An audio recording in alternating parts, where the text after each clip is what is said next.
Deep learning for art, aesthetics, and creativity. Thank you for being patient with me so far for talking about logistics. This doesn't happen every day. This was only the first time. It was a warm up.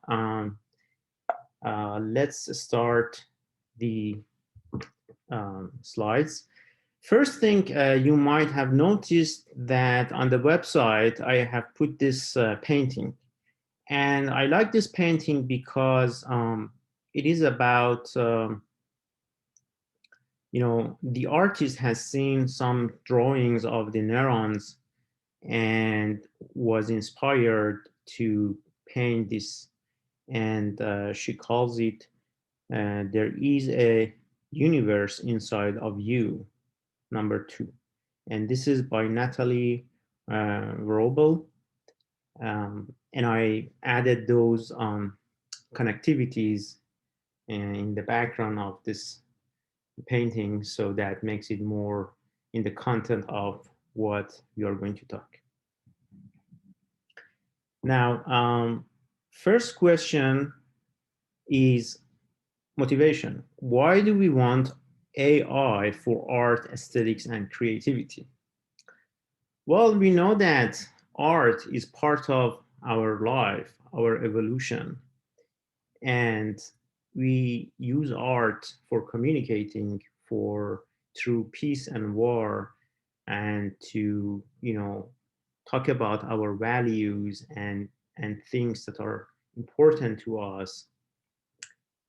But also, maybe AI can help us democratize the access to art creation and also help us nurture our creativity and push the boundaries of art.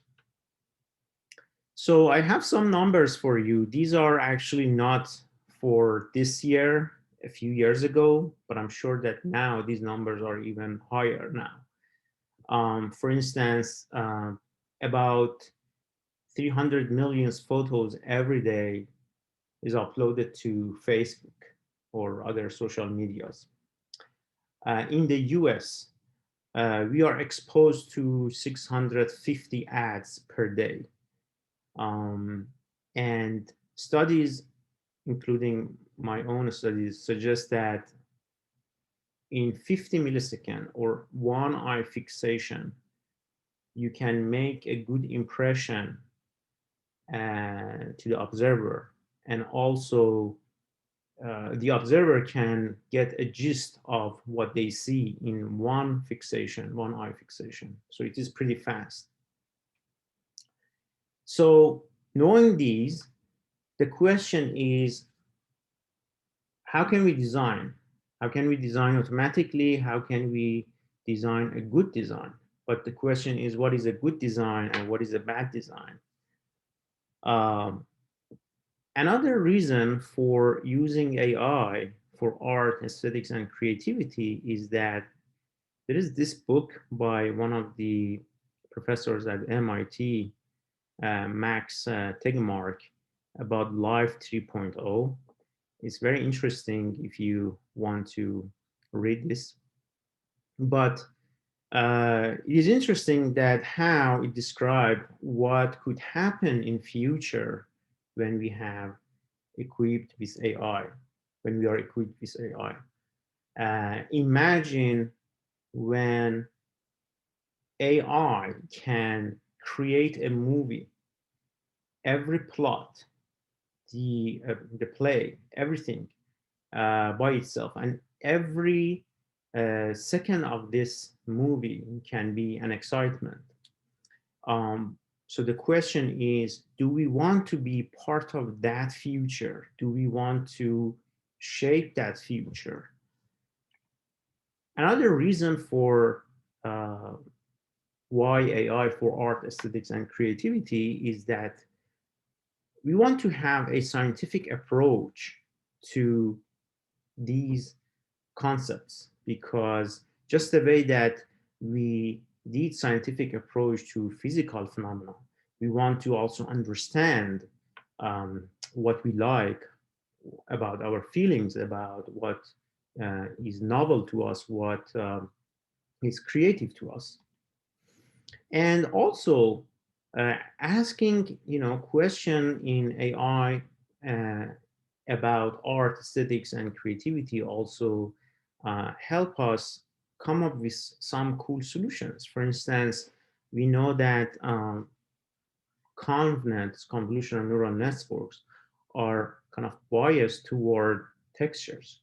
For instance, in this experiment, the authors actually used the texture of an elephant and map it to this cat in the middle, and they got the image in the right side. And then when they showed this to an AI or a deep learning algorithm, the algorithm thought that it is an elephant. So this shows that with a high percentage, and this means that some of the convolutional neural networks are biased with the texture. And what the author did to kind of fix this problem, they use the sort of different styles, and we will talk about style transfer. And after generating different styles, actually, and giving it as part of the data, they could debias in a way the texture from the geometry and the shape of the image or the objects. Another reason why AI for this, art and aesthetics and creativity is probably many of you have heard about. Um, in 2018, there was this painting, which actually the painters used a code which was written by a high schooler uh, on GANs, generative models. And it turned out that they sold this to something about 500,000. So maybe you can be the next person who can invent an algorithm that can be so interesting. If so, you also want to have a look at this book, which is also talking about the economy of contemporary art, which is very interesting. Um, Lastly, I asked some students in the past that what would you like to get out of this course? And they actually gave me very interesting answers. For instance, uh, you know, some of you might be from different areas of studies, for instance, not all in computer science, but also want to know what's going on in AI or how you could use the algorithm that we have to find some techniques to apply them to some applications and maybe finding interesting problems to solve and so on and so forth. All right. Um, so now the question is, what do you mean? What do you mean by computational aesthetics? What do you mean by computational art, computational design, and creativity? Isn't aesthetic a matter of taste? Uh, how do you quantify that? And I'm going to tell you my answer. But if you have question at any point, let me know. Okay. Um, if you are asking whether it is legitimate to quantify aesthetics, you are not the first person and you are not alone in this question. As a matter of fact, over history of art and philosophy, philosophers and artists have asked these questions. And some philosophers believe that aesthetic is a matter of taste, and some other believe that it's a matter of cognition. Um, More recent philosophers believe that it's a matter of cognition, and you can find essays about aesthetics and also taste and cognition of aesthetics in this interesting book. Let's see, there is, I think, question.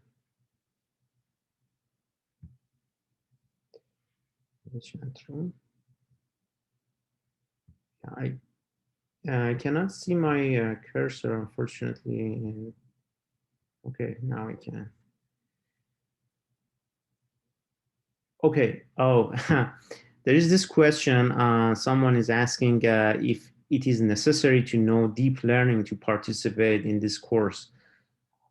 I think that you can learn deep learning from other courses and online materials. For instance, there is another IAP course about introduction to deep learning. And also, there are other courses like Stanford has a course on that. But I am also going to give you some brief summary of how to code in, for instance, PyTorch for deep learning.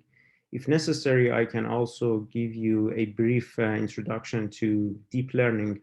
But my goal in this course is not to teach you deep learning. It is rather about to tell you what can you do with deep learning at any point of your studies that you are. For instance, maybe later when you get more introduced to deep learning concepts, you can use that. Or maybe now that you already know about deep learning and you're looking uh, for different topics to or applications to look at them. Okay, so my answer to quantifying aesthetics is that in my PhD, actually, I um, I got this taxonomy. I designed this taxonomy based on my studies, and I found that actually measuring aesthetics is not something new. For instance, one of the earliest models that we know from early 20th century is Birkhoff model. Birkhoff model has a very simple and very general formula for aesthetics. Here, M is aesthetics, O is order, for instance, how close some objects are arranged or how they are arranged. And there are some measures uh, for, for order. And then also C in the denominator is the complexity of what you see. For instance, if you consider a canvas, the order is how the objects in the canvas are arranged, and the complexity is the number of the objects. Is it a busy canvas or not? Birkhoff also used this for poetry. And now, because we are, I mean, in my case, I was interested in visual design. I was trying to see how people have used this. For instance, people have used this notion for measuring aesthetics of interfaces, like the arrangement of buttons and some, graphical user interface or um, websites and things like that. And mostly this taxonomy is showing you that you can do it by human inspection. You can use a closed form expression. You can use some evolutionary computing to measure aesthetics. But basically, in the literature, in prior work, people have been doing this. So in quantifying aesthetics, um, see, uh, so someone is asking if we could add these optional readings to the website? Yes, I will put the slides in the website. And another person is asking, would would the application would an application to cinema just be a succession of image evaluation? Um, that's a good question. We know that, for instance, there are algorithms that we develop, for instance, for going from text to image. So I don't think that it's just about the images, but also it's about all the sensor data that we can get as human, for instance, language and sound and these kind of topics. But certainly images are part of the story. Okay, so question, if I put this chat here, do you see it or you don't see it?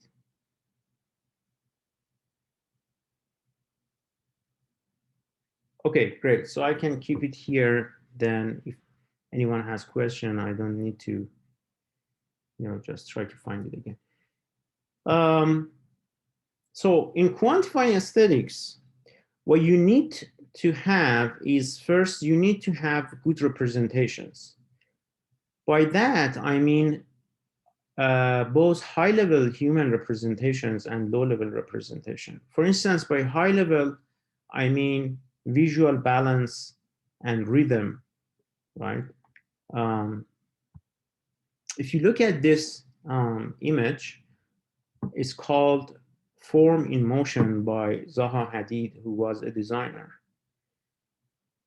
It really shows motion and a form of motion. But how do we quantify this? How can we take such a high-level human representation and convey to machines? You know that in art, for instance, art critics always use about these concepts, visual balance or rhythm, but how can we get them and measure them? So another thing that we need as far as representations, we need good low-level machine representations. For instance, we hope that if we have good objective and we have good questions that we can formulate, we can use convolutional neural networks or transformers or neural networks, in general deep learning, to find good features. And of course, it's a part of research to find better representations. Another aspect to this is the data. When we say we want to learn aesthetics, for instance, from data, that means that the data matters. So what kind of data? Who says that this is aesthetically pleasing? And where this data is coming from which culture it's coming from which background it's coming from. These are all questions that one would need to answer to be able to successfully quantify aesthetics. Of course, one may not be able to answer all of them in one work, but this defines the area of the research. So looking at, for instance, visual balance, in design, it's a principle. And typically designers use it to unify the elements of the design and convey a message, but also to make something aesthetically pleasing. So it is taught to designers. Mostly it is transferred by intuition, and it is barely quantified. And engineers would like to quantify that. So what is the meaning of balance? For instance, it can mean the physical word meaning, which is equilibrium of weights. And so you can think about physically if this thing looks balanced or not. But in design, it's more than that. It's more about harmony and, you know, having the harmony in the way that when you look at the elements, the arrangement of elements, it looks right. Now, it is a little subjective. Um, so it could mean symmetry, or it could mean asymmetry. The way that I look at it in my work, I was successful. I was lucky to find that there was this person, Arnheim, who was working on notion of visual rightness and visual balance in 1950s. He had several books, including the Center of the Mass, and essentially he suggested and he speculated that there is a structural net that if you put the element of the design, the salient element of the design in one of these hotspots that you can see here, then it might visually look right. And probably you have already seen this in rule of third. Rule of third in photography is a famous rule, and it says that, you know, try to put the element that you are interested in one of these axes, right? But what he was suggesting was based on his studies and what he speculated. And I wanted to see if data agrees with that, or can we say something by looking at data? Uh, my intuition was that if you take, for instance, this Starry Night by Van Gogh and try to compute the salient parts of this image, uh, you might find something interesting. By, by salient part, I mean, what is the salient to human? And there are algorithms in human vision science that scientists have developed, which can tell us what human thinks that is salient in this image. For instance, if you send this image to one of the saliency algorithms, you may get something like this. And it looks like an X-ray of this image. So the parts that are whiter, that means that they are more salient.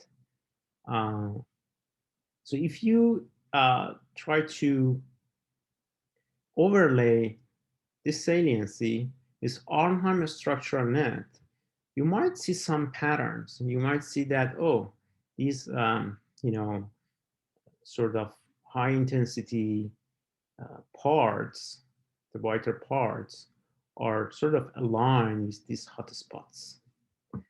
Isn't it cool? So maybe we can look at images on a scale. But how do we get the data, as I mentioned in the past? So at that time, I thought that, you know, there's this photography website called 500 Pixel or PX. And I just wrote a crawler. You can just write a crawler with any language that you want. And I got about 120,000 images from this website with the criterion that they should have at least 1,000 likes.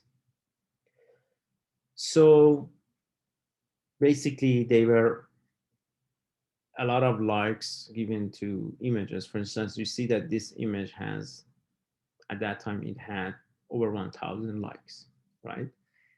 So I got 120K of these images.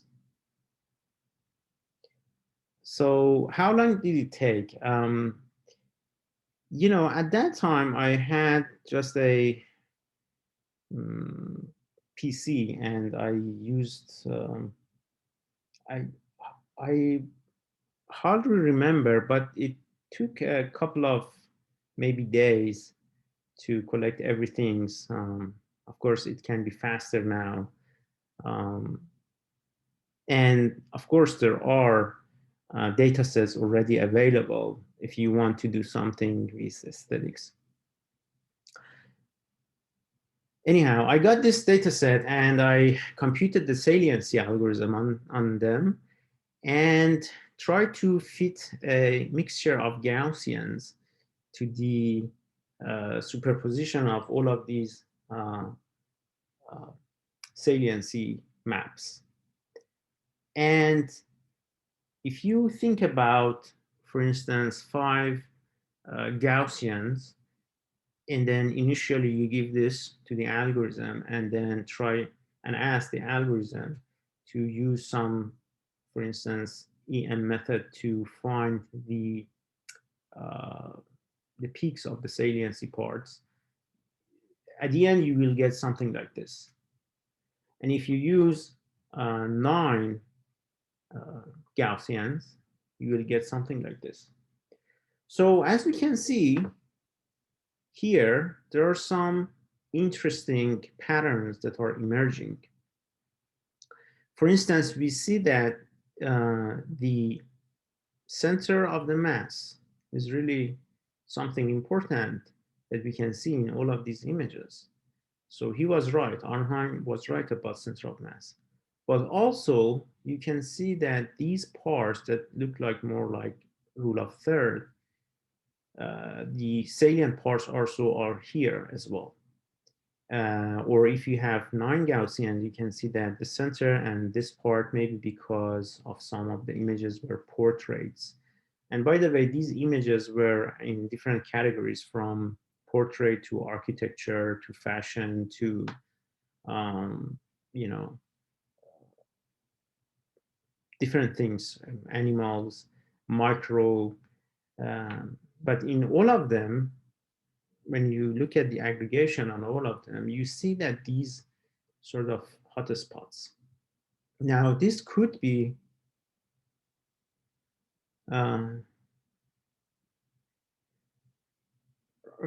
so. So okay, here is the question: is what is the difference between these 3 images?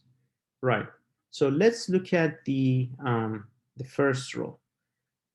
What I'm saying is that assume that we initialize our mixture of Gaussians with what Arnheim said. So Arnheim said, these are the hotspots, for instance, these 5 hotspots. So here is my Gaussian that I'm initializing, the mixture of Gaussian that I'm initializing, right?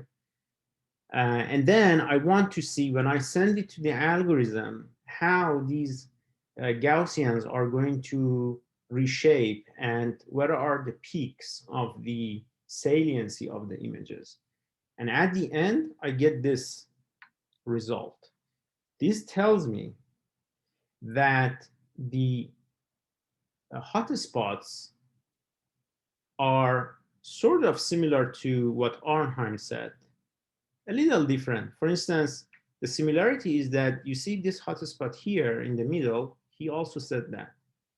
You see some hotspots here, right? He also talked about this axis that you see around this, with this square, right?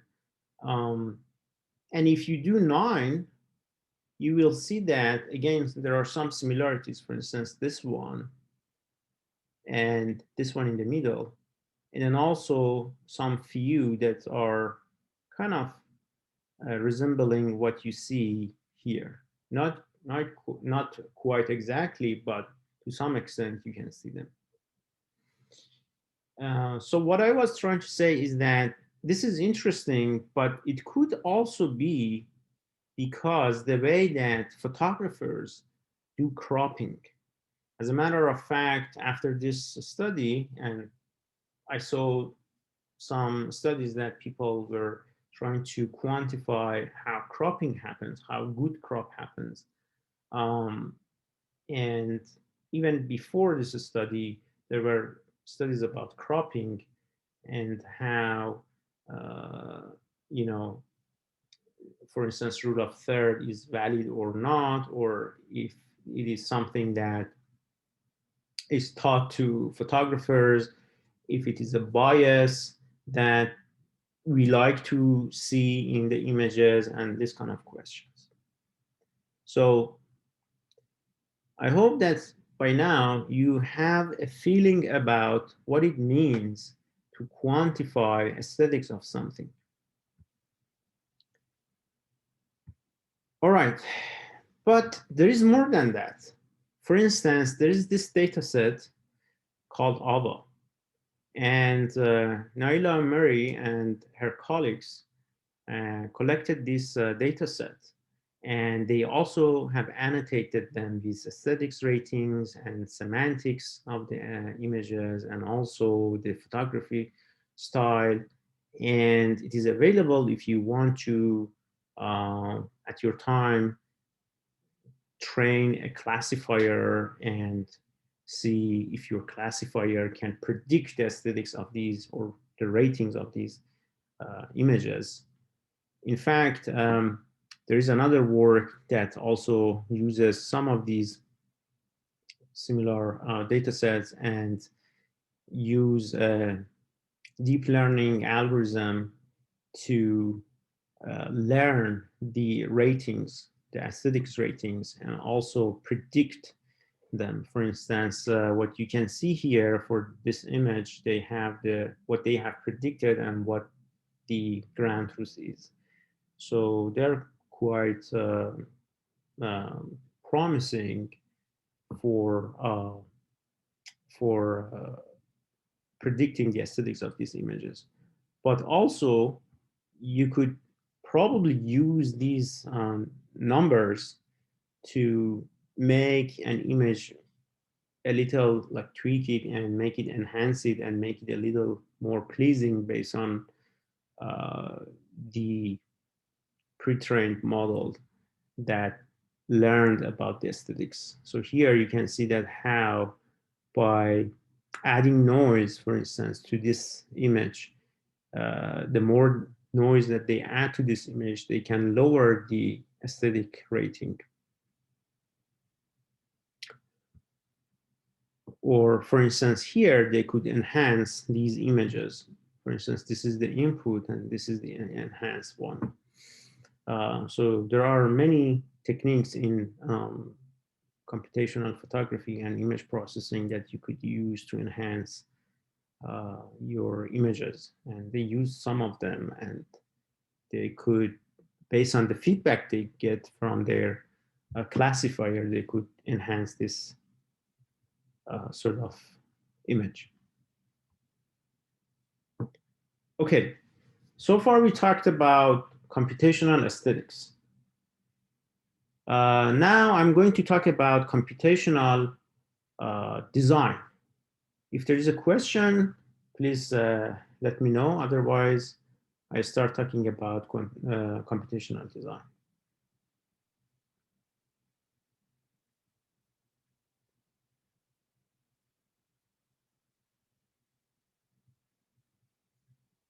So, okay, here's the question. Would the potential end goal of the research is coming up with an AI that is capable of generating, say, images of optimal balance, harmony, and color, and etc.?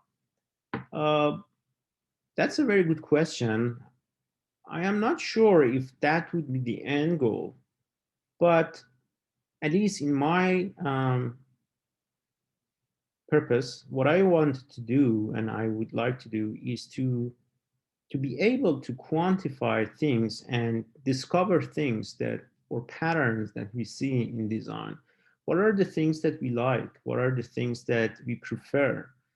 And I think that is important because in future, when you have, for instance, imagine robots in your home and they're communicating with you, you want the robot to understand your taste, your aesthetic judgment, and all of these things.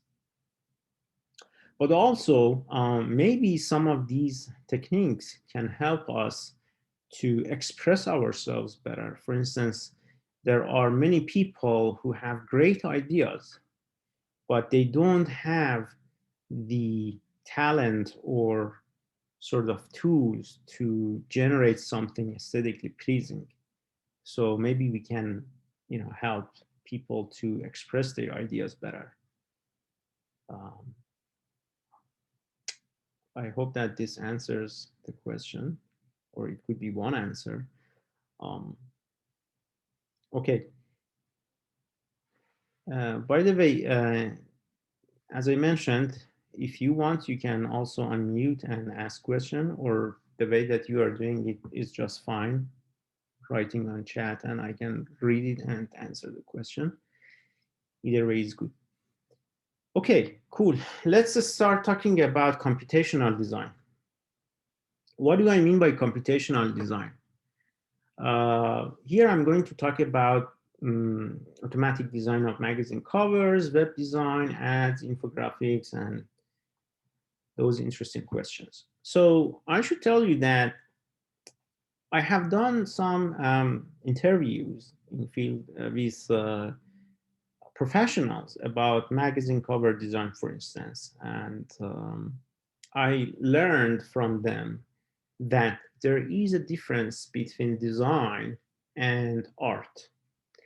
In design, the problem is given and the designer has to convey a message to solve that problem. And the designer often tries to follow some principles in design. Sometimes they may break the principles. But in art, actually, the problem is defined by the artist. And the artists themselves use some technique, some artistic technique to solve the problem. So that means that probably if we look at design and principles of design, because there is an objective, which is conveying a message, we might be able to somehow quantify that. Maybe in art in general, one of the objectives is novelty.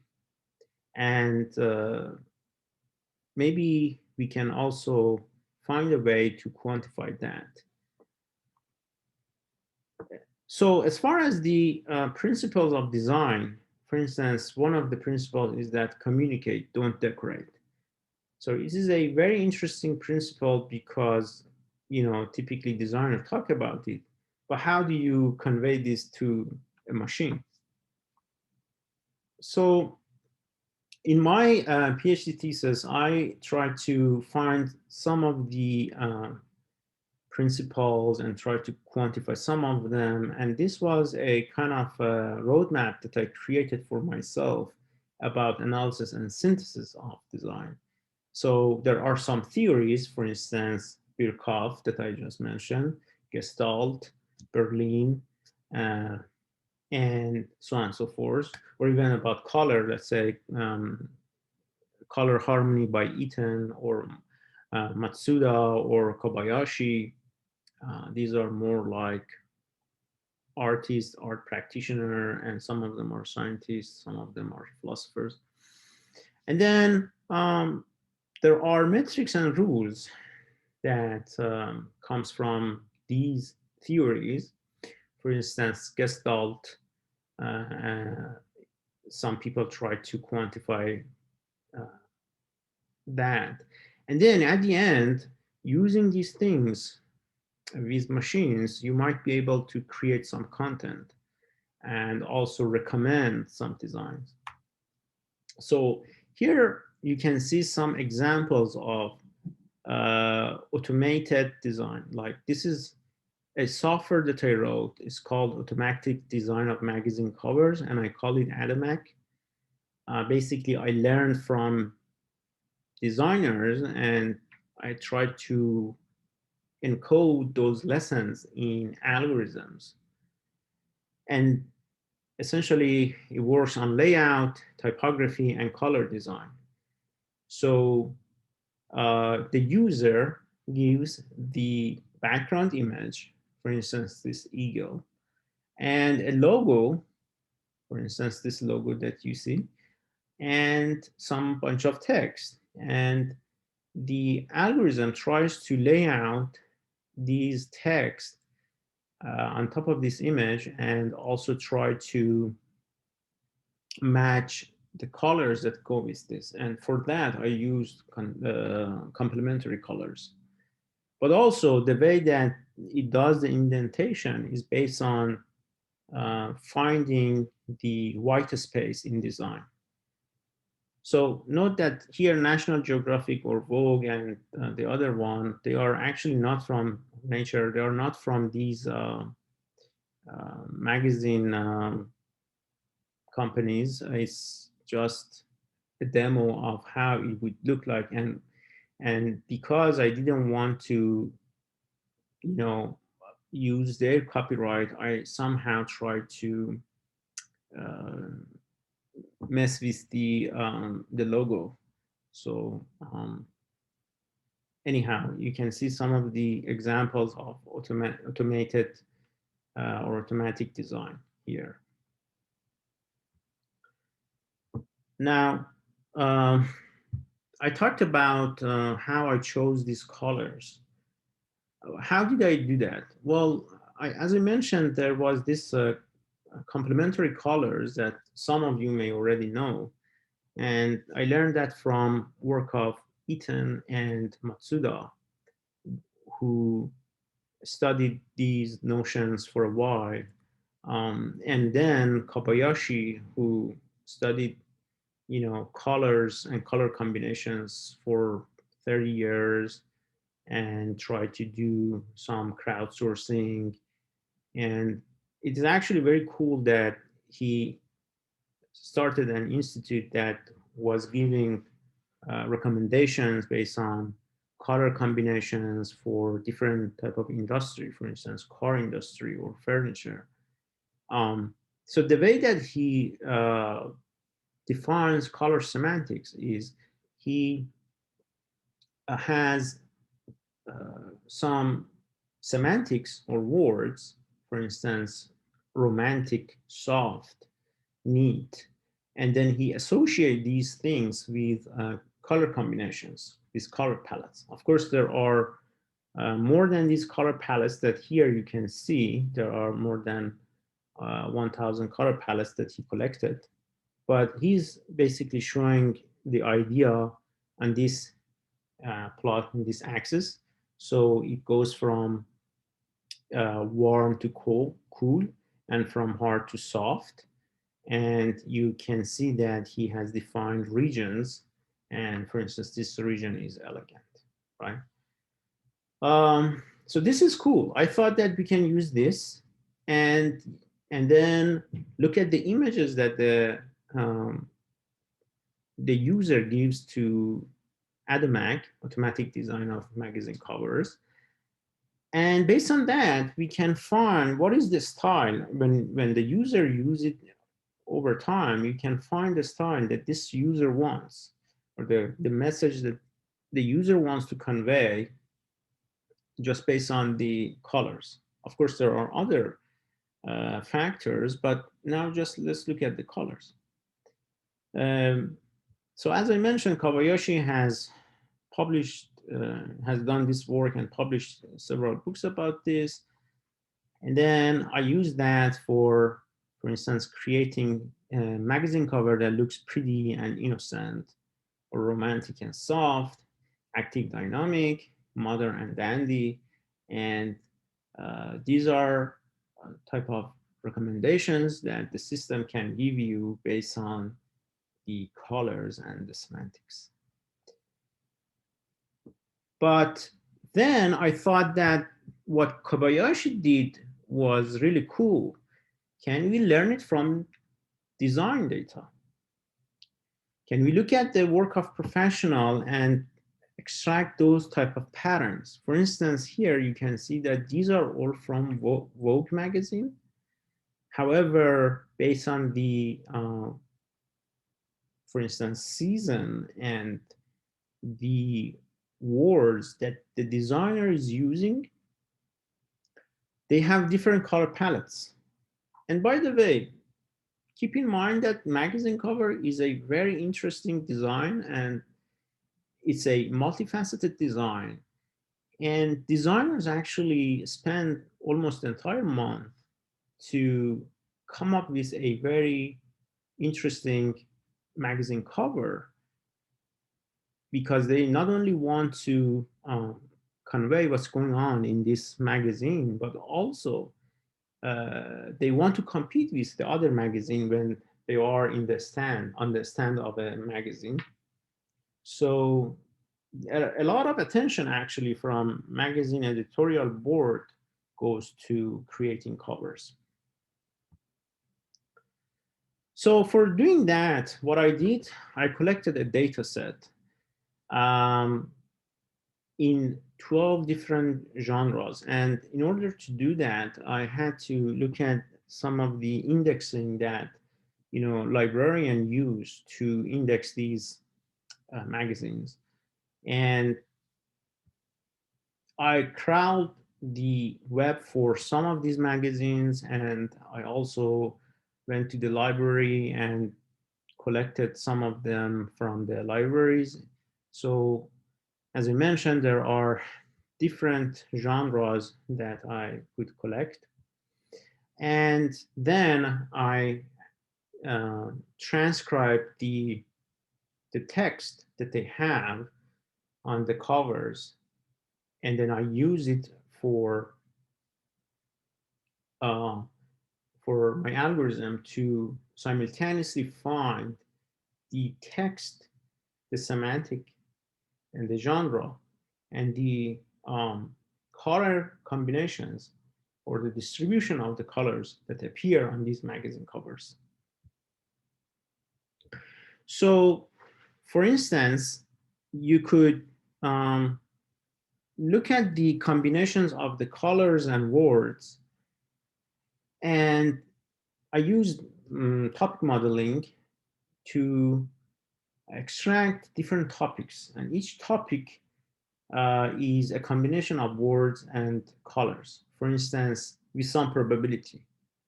So the probability of words are shown with numbers, and the probability of colors are shown based on the proportion. So you can see that this more or less looks like garden, plants, landscape, a little of science, a little of art, and so on and so forth. So we could have asked the algorithm to give us different topics, right? And then we could visualize these topics. The way that I did it, I actually used word clouds for words, and then I used 5-color palettes to extract 5-color palettes from these color topics. And then you get this topic, which is a combination of word clouds and as many as color palettes that you want. Okay, so here you can see that if you ask for 12 topics, it's basically a clustering technique. If you ask for 12 topics, you would see some of the words and some of the color palettes based on the frequency that they are occurring in the data set. So if you look at the 72 titles that I collected, you would see that, for instance, Smithsonian has some sort of distribution, which is a little different from, and they have the top 3 topics are these. Again, topics are a mixture of words and color distributions. And you may ask that, well, so what you are doing here? How do you know that it's just you and your algorithm? How do you know that this is whether universal or this is not universal? This kind of questions. And if you do this type of experiments and this type of research, people will ask you these questions. One way to answer that is to do crowdsourcing. So I designed a crowdsourcing. Uh, Here, one question is, were these all US-based magazines?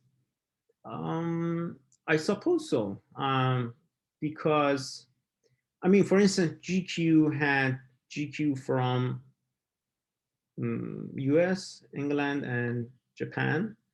But yeah, I think that they were actually, the way that I chose them based on the classifications of the, indexing of the libraries.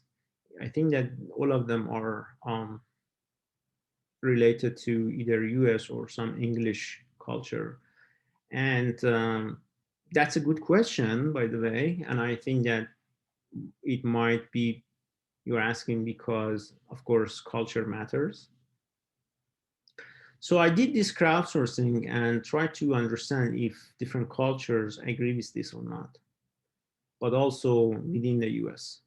So the way that I did it, I created a survey and I did two experiments. First experiment was showing a color palette randomly chosen from one of these topics, and then showing different word clouds and asking the subject to match uh, these these things, the palette and the word clouds.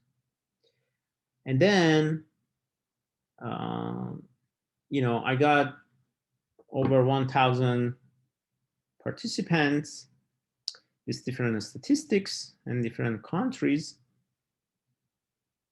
So like about 60% are from US, and you know 66 different native languages. Um, a little more than half are females, and 83% are non-designers. And you can see some of the other statistics here.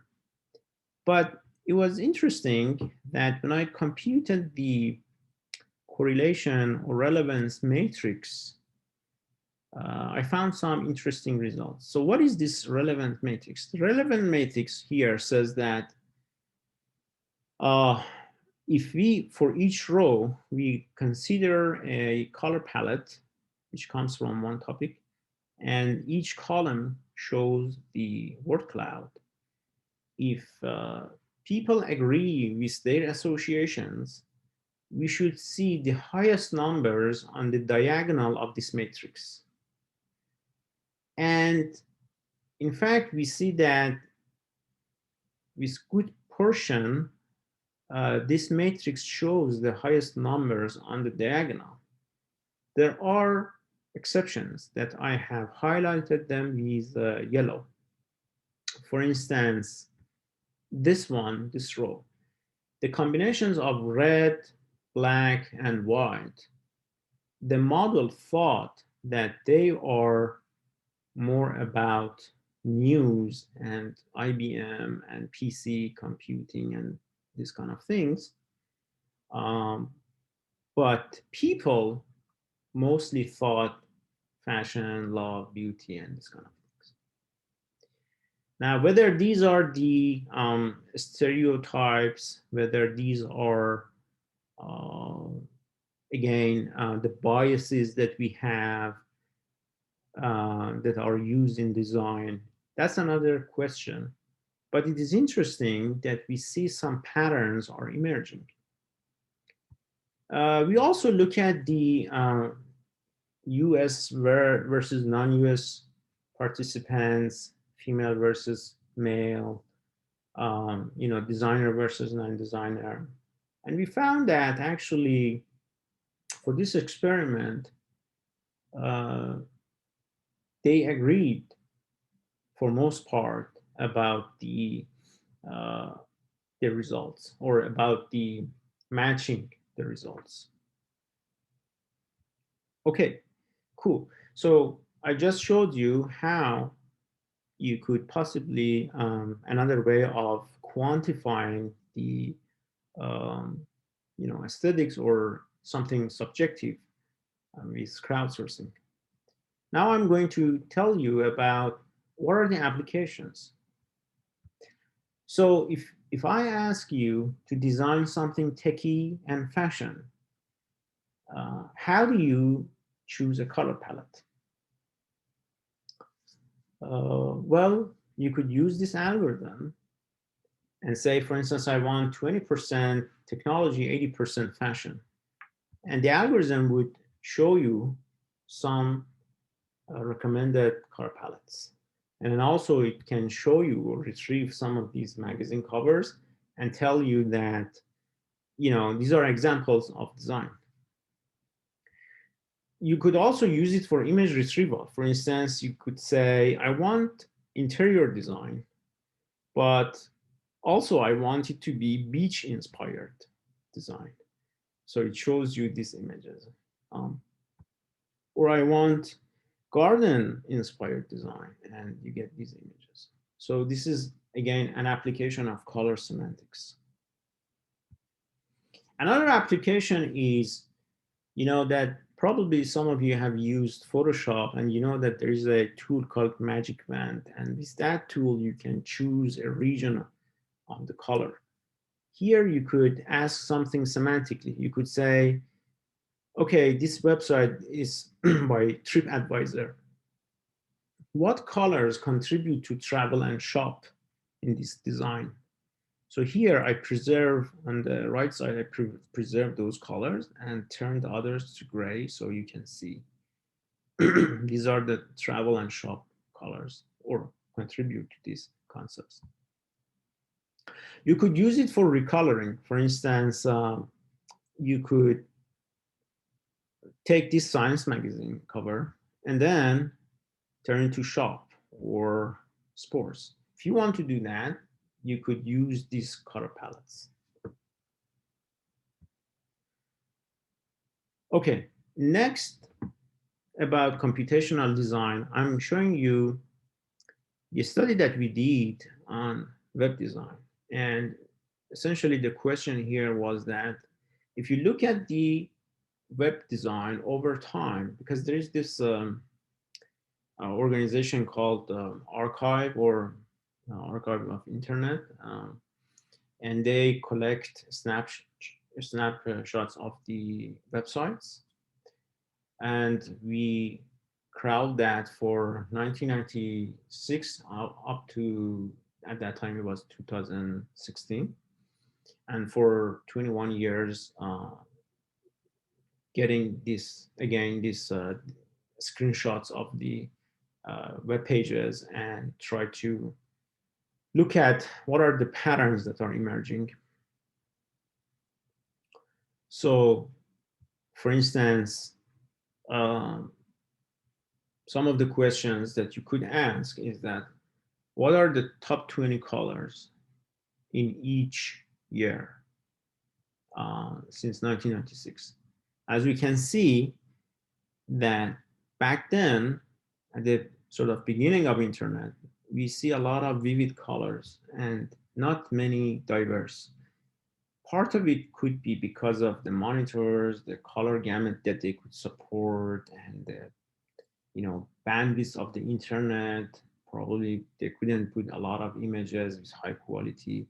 But over time, you will see that these colors get a little less saturated, more diverse, and so on and so forth. Or you could train a neural network, a convolutional neural network, and ask some questions that, can you tell me this patch belongs to what era? For instance, here you can see that these are the patches that are mostly representative of 1996, whereas these patches are mostly representative of 2016. Or you could ask, what do you see as a high frequency occurring on the different sides of the web design? For instance, on the banner, or footer, or left menu, right menu, in different eras. And you could see those based on what the model that we trained can suggest. You could also cluster these features and see how these things are evolving. For instance, here, it's a Disney visualization of the features of the features that the content is learning. And then you could look at this trajectory of the features, how they are evolved over time in this image, or what kind of font they have been using over time for this specific website. So here the question is it all from color scheme, or what is the prediction accuracy result? I think that when you use a convolutional neural net, you don't necessarily, you could ask for only colors, but in this case, we didn't ask for colors. We asked, can you predict the year of the design? So it's not just colors, right? I mean, we know that first few layers of the ComNet can mostly look at the filters that are looking for colors, but it's not just that. But also, some of the features are really high level. For instance, the typography, and and you could also classify those specifically, like condition your content based on the text, but we didn't do that. As far as accuracy, I think that we had different accuracy for different classifications. It was for sure higher than chance. As far as I have to look back to the paper, but I think it was, yeah, I have to look at the paper. I don't want to just say a number, but it was a good number. It was a reliable number. All right. The next thing about automatic design or computational design could be ads. Uh, one of my colleagues has collected with her lab. Actually, they collected this data set of ads. Uh, Adriana collected these ads, and they also have annotations for these ads. And for instance, they ask what kind of topic these ads have and what kind of some sentiments they convey. So they did a lot of, ask subjects and collected all of these annotations in the ads and also some questions. And you could use that and train a classifier to tell you something about ads, or you could train a GAN or some sort of generative model and hope for getting some interesting results.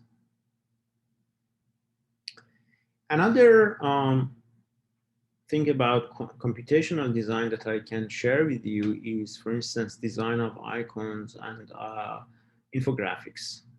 Um, Zoya is one of my colleagues and friends who actually has been working on this for visualization and infographics. And she will give a talk in one of the sessions. So you will see more about her research. But here I just, as a gist of it, I tell you that, for instance, in this paper, in the left side, for instance, they trained a convolutional neural network that could associate uh, the text and the elements of design, uh, and also in the second one. So again, finding the association between semantics and some iconic elements in design, which is very interesting and fascinating.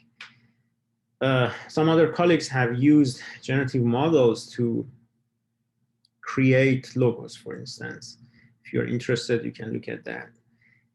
In computational design, you can think about fashion, and the color palettes that I mentioned, the model has been used in uh, understanding elements of fashion, but also in here, I'm showing you one of my actually friends, Edgar. He collected these data set, and they also have tags. And for instance, they can tell you where this, image is taken and what are the tags associated with this fashion that this lady has, and some sort of colors and some comments. And I'm not surprised if some companies use some um, data sets for fashion to uh, either recommend or even create. Also, another colleague, Kavita Bala, and her group, they look at the fashion that people have and the geography and where these kind of um, fashion are coming from. So that was also pretty cool. You can look at the paper. And here you can see that the fashion is classified based on some attributes. You can also look at that. You can look at this work that shows how, again, evolution of the fashion in a way, how they classified this, for instance, these shoes or sneakers belong to this era versus that era or year. It's an ongoing topic. If you are interested, I just want to give you a gist. And also creating some t-shirts based on some fashion and some design. Another thing about computational design could be product design. Again, from Kavita Bala's lab, they could recommend what can go with what based on the data set that they have. For instance, this chair or this lamp could go with this kitchen, or how these are associated. Um, and yes, there are, yeah, that's a good point. Uh, one of the actually one of the students is suggesting that this reminds me of this AI generated influencer. He has the link also in the chat room. I haven't looked at that. And for product design, of course, there is this work, Pix to Pix, by Philip Isola. He will also give a talk and has some debate with Alyosha Frost in one of the sessions.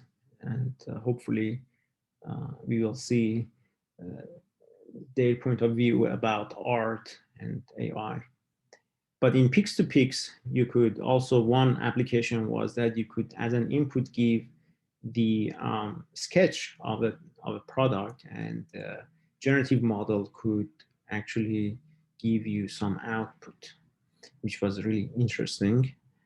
Then later, people also used it. Another friend and colleague, Junian, will talk about his work, but here you can see that how you can take an image of a product and you can change it and say, okay, I want this to look like more like a boot or something.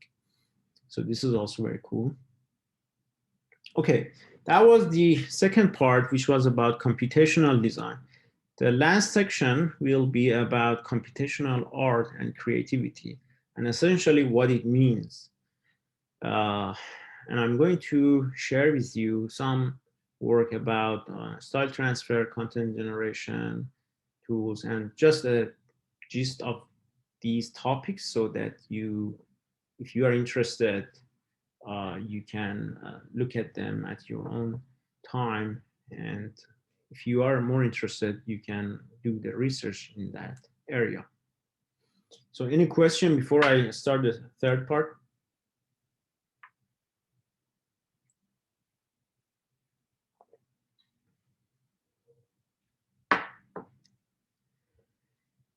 Okay, cool. Can computers create art? Now we are talking about computational art and AI for art. Aaron Hertzman is a great researcher, has this paper, and he's also going to give us a talk. Um, he argues that art and creativity belongs to humans, and machine by themselves cannot be artists. It is a very interesting paper. I recommend you to look at it, but also participate to his talk. Then there is a style transfer, and probably some of you have already seen this work, that you could choose an image and a style, and you could ask the machine to give that style to the image, and you can find Deep Art website and you can try it your own. And there are other work, for instance, Cycle GAN, again by Junian, Philip, um, and Alyosha are going to separately or together give us a talk. But basically, the question here is that can we give the style of one image to another image, and even when we don't pair them? And so you can see some of the results that are very interesting. Um, right. Uh, Someone says that Deep Dream is really good too for style transfer. And then for content generation tools, we see that, for instance, GANs are getting better and better. GANs are, I suppose most of you know that is generative adversarial networks, and they are getting better and better in creating the content. For instance, this one is style GAN, and all of these images are fake images generated by the algorithm. Or for instance, these cars and bedrooms. And this one that came out a few days ago, I'm very excited about this. It's called Dolly from OpenAI. This is really cool because you can go from text to image, and you can see a lot of designs that are out of distribution of the original data set. For instance, here you can ask for an armchair that looks like an avocado, and you will see these examples of design. Um, of course, this model has been trained on a large scale, but the results are very fascinating and intriguing. You could go to their website and um, try some of the uh, graphical user interfaces that they have to give a text and match it with some sort of concept and see what you get. Another work that Shiri will talk about it, she's one of the authors of this work, is about generative models for videos. And essentially here they can show you that they can use generative models to modify the pose of the image of a person and thus the video.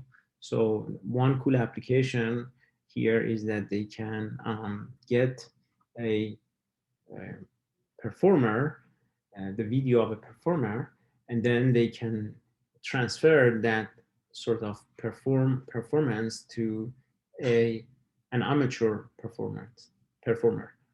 Um, and then, of course, there is a data set of drawings, and David Ha and Douglas Eric showed how you could train a neural network, in this case, a recurrent neural network, to, if you design or draw part of the, for instance, the cat, it will continue drawing the entire cat.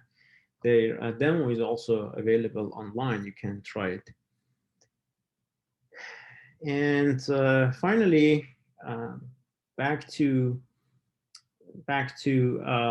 sort of asking what is popular, what is aesthetically pleasing, what is likable, is this work by my friend Aditya, who they asked, what is the popular image? So they collected a data set and they tried to train an deep learning algorithm to predict those things.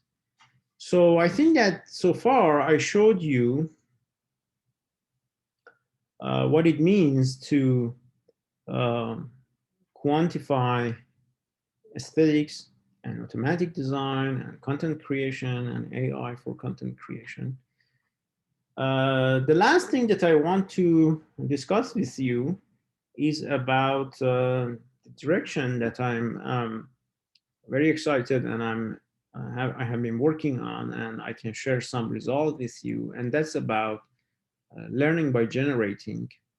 And I think that the reason that I'm interested in that is because so far what I have shown you is more like how can we use AI to tell us something about design and help us in design or content creation. But the other area, learning by generating, is also fascinating because uh, this is a way to train AI to develop algorithms, and it's based on how, as a human, we learn to solve problems, to derive problems and solve them. Okay, if there is any question, we can go for question. Otherwise, I will uh, give you a talk on that, and we can wrap up the session for today.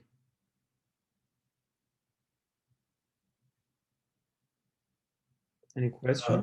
I have one question. Sure.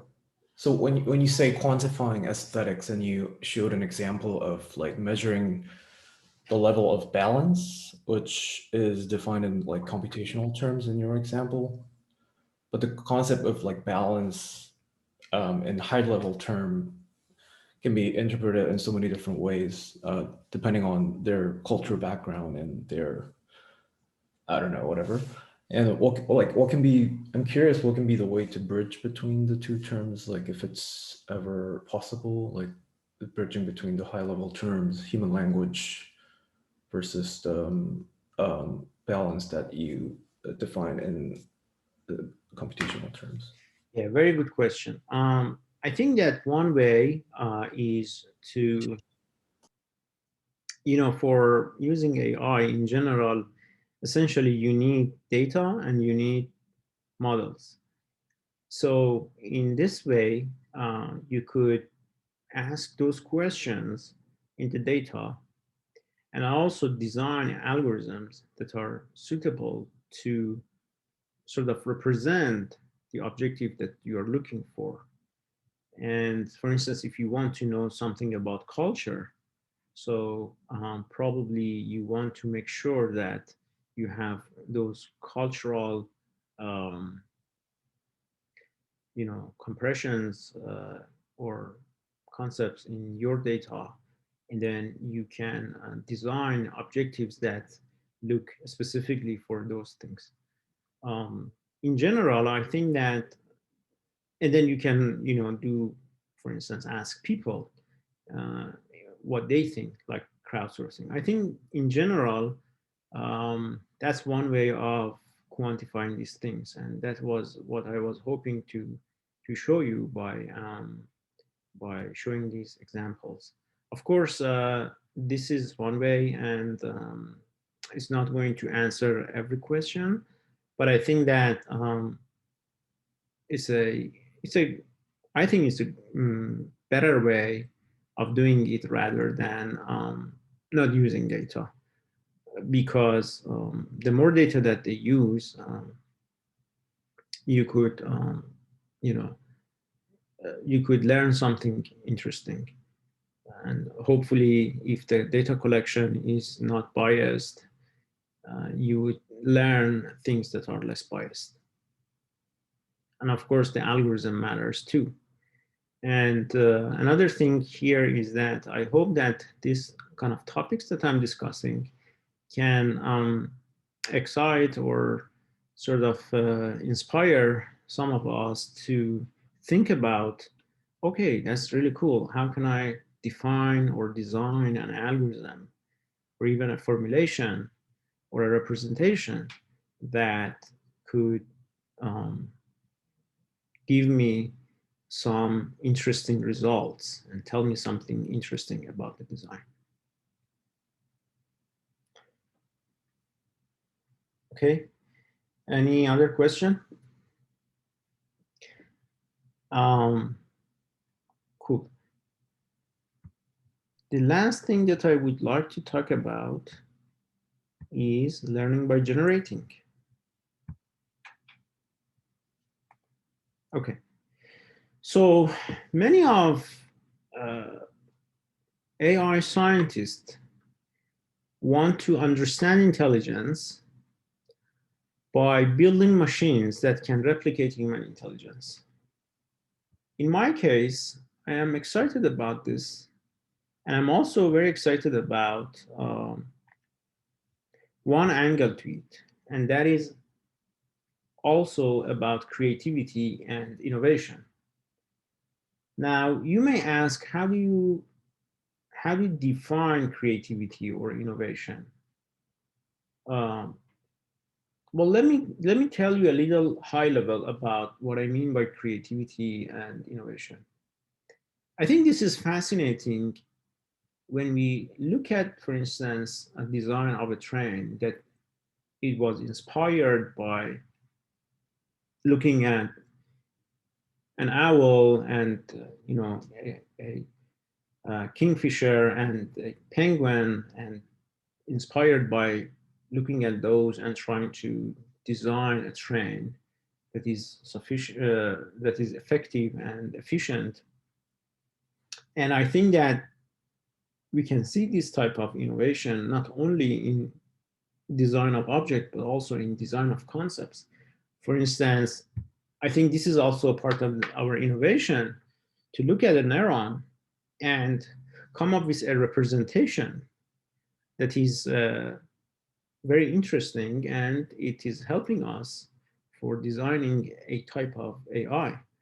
And for instance, here, the idea is to get the input and sum them and do a weighted sum of the inputs and then send it to some activation function, nonlinearity, and you get some signal out of that. So I think that this was also very innovative. I think that it is very innovative that we look at two distributions and we come up with something called maximum likelihood or KL divergence or reverse KL divergence. So what I want to say is that human learn to be innovative and creative from earlier stage of childhood. And what they do is they actually uh, look at the toys or whatever that they have around themselves. Well, maybe I should not say they, I should say us humans. And we look at these things and try to create something. And sometimes the question is not there, meaning that we don't know what we are creating, but we just create things. But this is a way for us to learn, and this is a way for us to come up with solutions. And in fact, we use this way to come up with a solution for bigger problems, or take a big problem and break it to a smaller subsets of problems and then solve them. So I think what is interesting in creativity and innovation to me is that first we do generalization, but also we do go out of distribution, or so-called thinking out of the box. And the question is, with current AI algorithms, where are we with these two notions of generalization and out of distribution? And this is part of the studies that I do these days. So, in other words, can generative models, the best generative models that we have at hand right now, can they generalize? Can they go out of distributions? So this was uh, to motivate the work that we did recently on stability of generative adversarial networks, or GANs. And the idea here is that we know that GANs right now are very good and powerful in creating an image like this. There are a lot of details that go in this high resolution image, right? But how can we go from that image to something like this? Can we have the AI, the generative model, to uh, be able to steer in the latent space or in the input space of the model, and move in and out, zoom in and out, shift, all of rotation, all of these things, these transformations.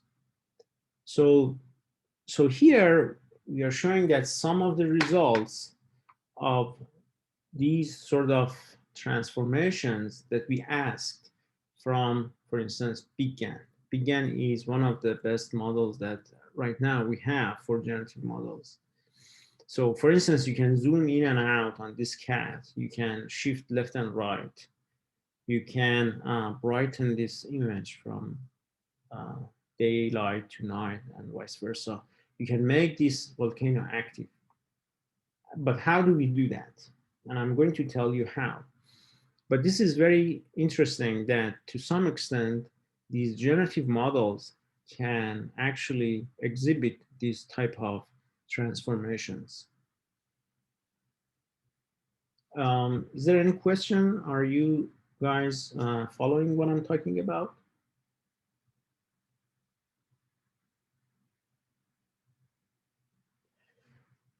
So let me show you how we did this. Here we have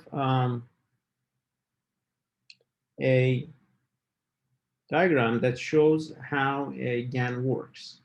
So you have a latent space where you can draw some vectors, a random vector, and then you will send this vector to a generative network, and it will give you some image. Okay? And what we wanted to do, we wanted to find walks in the latent space of this, for instance, big GAN, or however GAN that you have, whatever GAN that you have, and try to find this latent vector, the yellow one, so that when you walk in that direction, you can manipulate this image. For instance, you can, change the viewpoint of this image and shift it to top or bottom. And in order to do that, we actually define this simple objective, the loss function, which says find W that when I use that W with some weight, alpha, and add it to a Z vector, it resembles the type of edit or the transformation that I want to see.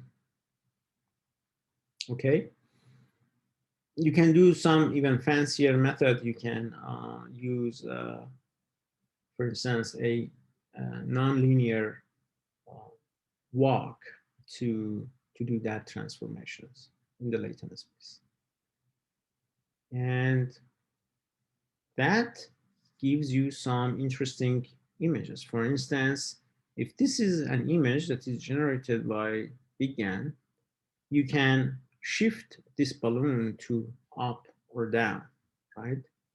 But you can do it to some extent. After that, the model is not capable of shifting it further. Or for instance, in this case, you see this in the center, you see a cat. And the question is, can the model zoom in and out on this cat? And as you can see, the model can do it, but only to some extent. And after that, it doesn't look like a cat, or it just gets stuck. So why these limitations happen?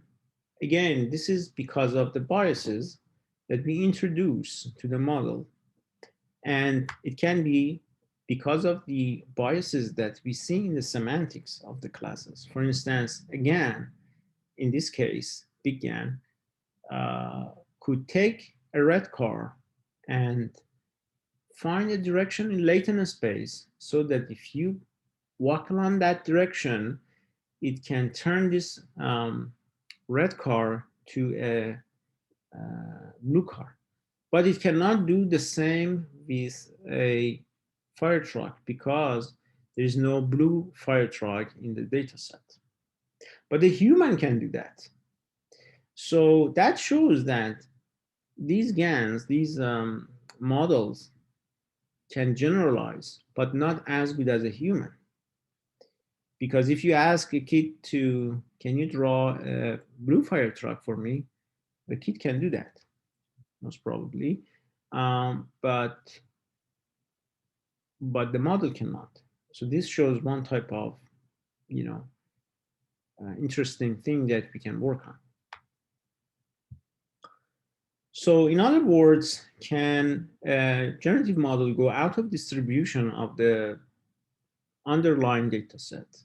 And here we show that to some extent it can. For instance, I showed you the image of the volcano or the daylight and night. Here, what I'm showing you is the distribution of the underlying data set, the ImageNet, for instance, color density. And then we see that you can find blocks in the latent space and manipulate that. And you can shift this distribution, meaning that you can shift the way that, or transform the way that the images look like, even though they are not in the original data set. But you can do it only to some extent, just the way that I showed you. And this is, we can measure this as a sort of problem of biases that the data set have. And we find that actually, when you have diverse data, for instance, in the class of laptop, you have so many different diversity in the laptops, but in the class of Robin, you don't have that much of diversity, maybe because of the rule of third that I mentioned to you in the earlier lecture, or maybe because the way that we like to look at the birds. Therefore, because you don't have a lot of diversity in the poses of this bird, you cannot shift it a lot, or zoom, in this case, zoom this bird a lot, but you can do more zoom with the laptop. So again, this is about how the data can be biased.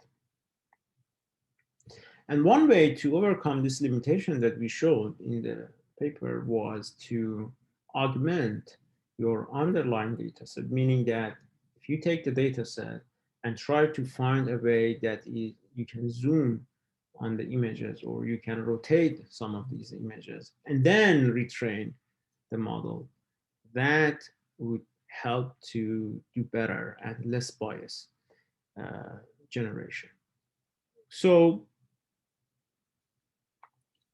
I think that to summary, okay, this one shows some of the examples. For instance, here you can see that if you take the MNIST data set and if you augment it with some rotations or shift and zoom, you can better zoom or shift or rotate your number when you generate them with a gap. So to summarize, in this work, I just wanted to show you how you could use latent space and walk or steer in the latent space to get some transformations. So these transformations, here we showed camera-like transformations, but also it can be different type of transformations. It could be, for instance, find a direction in the latent space that while I'm walking in this direction, I can make the image more aesthetically pleasing. And in order to do that, what you need is you need a detector, for instance, neural network, to look at your image and say if this is aesthetically pleasing or not. I mean, just the way that I showed you how scientists have trained these networks to tell us something about aesthetics, you can use that network or something similar to that. And then, that can give you feedback whether the walk, the direction that you are choosing is going to give you better or more interesting or more aesthetically pleasing uh, image or not. And that is another work that uh, hopefully Philip Isola will talk about it because that was a work that we did uh, when we were working on the stability. They also in another group, Philip was working with another group to do more like making image creating images that are more memorable or more aesthetically pleasing, and the package is called or the project is called Ganalyze. I think that this is it for today. So your assignment will be based on what I just described in this steerability work. It's actually pretty simple. You can look at the collab uh, code and you can run line by line and see what you get by changing the knobs and see how you can zoom in and out or change the color of an image. And finally, if you are really interested, you could train your own classifier to to do something other than, for instance, camera transformations. And we can discuss that. I'm happy to discuss that with you. Okay, I think this is it for today. And if there are questions, I'm happy to answer. Um, our next session will be on 19th. There will be a Socratic debate between Alyosha Froese from Berkeley and Philip Isola from MIT. It will be very interesting, and I encourage you to participate. So, okay, when is the assignment due? You can return it by end of this course, which is 29th.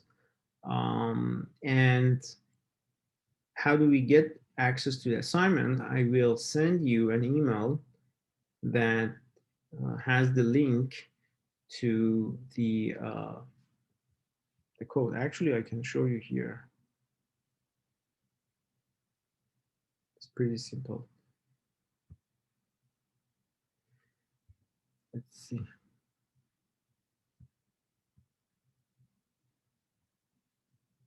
So this is the website for the course, and I will put stuff and material here as we go. This is the project website, Suitability of Generative Adversarial Networks. And here we have the repository of this work. And specifically, if you can look at the PyTorch, it would be great. If you have knowledge about TensorFlow and you can run some of the notebooks, of course you can use that. But I would recommend looking at the PyTorch code here, Google Colab, and it's pretty simple. So here we discuss the things, and you can run, each cell, and then at the end you can visualize the result with these knobs. As long as you can work with this and generate some images and report it, your pass. Okay. Any other questions? So let me put this in the chat, but also I will email it. Okay.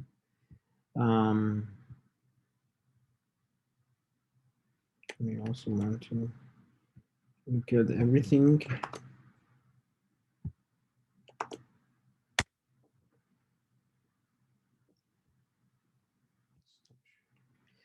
Okay, great. Any other questions?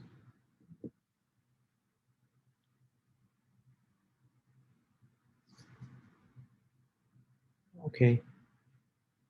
Thank you for participating to the course. I'm looking forward to the next sessions and see you soon. If you have questions, you can email me. Thank you.